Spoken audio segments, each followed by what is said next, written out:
Hi అండి, చిన్నపిల్లలకి పెసరపప్పు పులుసు టేస్టీగా ఉంటుంది. ఈ స్టైల్లో చేసుకుంటే హాఫ్ కప్ పెసరపప్పు, 4 టమాటాలు మీడియం సైజ్, ఒక హాఫ్ మిర్చి, కరివేపాకు, కొత్తిమీర, పెసరపప్పు కడిగి బాండీలో వేసుకొని వాటర్ అయితే పోసుకొని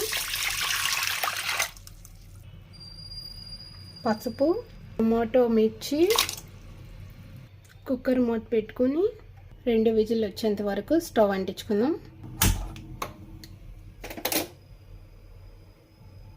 పప్పుకి చిన్నపిల్లలు కాబట్టి కొంచెం ఆవాలు, జీలకర్ర, 2 ఎండుమిరపకాయలు గిల్లకుండా కాయలు పలంగానే వేయాలి. వెల్లుల్లి రెబ్బలు దంచకుండా వేయాలి.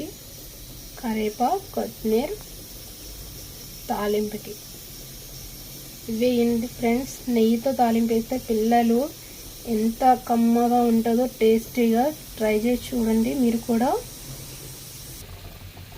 పప్పు అయితే అయిపోయింది, చూద్దాం. పప్పు పులుసు రెడీ. నేనైతే సాల్ట్ వేసుకుంటున్నా తగినంత.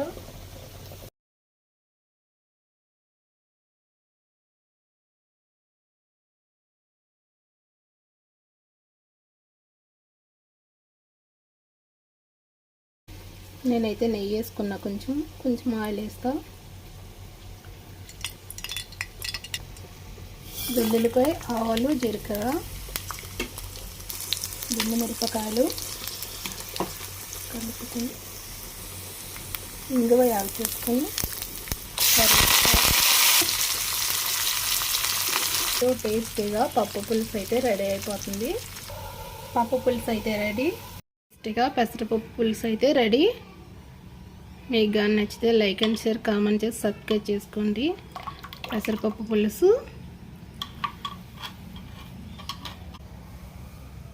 పెసరపప్పు పులుసు అయితే రెడీ అయిందండి. చాలా వంట అసలు కారం అంటూ. మీకు కానీ నచ్చితే లైక్ అండ్ షేర్, కామెంట్ చేసి సబ్స్క్రైబ్ చేసుకోండి.